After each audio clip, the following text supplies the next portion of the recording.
National Weather Service in the Quad Cities has issued a severe thunderstorm warning for southeastern Henry County, Bureau County, until 7:30 p.m. At 6:14 p.m., a severe thunderstorm was located over West Jersey, or 8 miles southwest of Toulon, moving northeast at 50 miles per hour. Expected hazards include golf ball-size hail and 60 miles per hour wind gusts. This is a radar-indicated threat.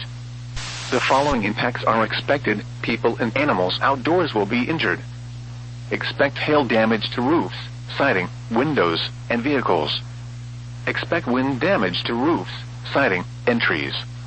Locations impacted include Kewanee, Princeton, Walnut, Gwinnett, Sheffield, Tuskegee, Lamoille, Buda, Ohio, Neponset, Malden, Manlius, Mineral, Milo, Dover, New Bedford, Providence, Casper, Van Oren, and Normandy. This includes the following highways: Interstate 80 in Illinois between mile markers 38 and 61.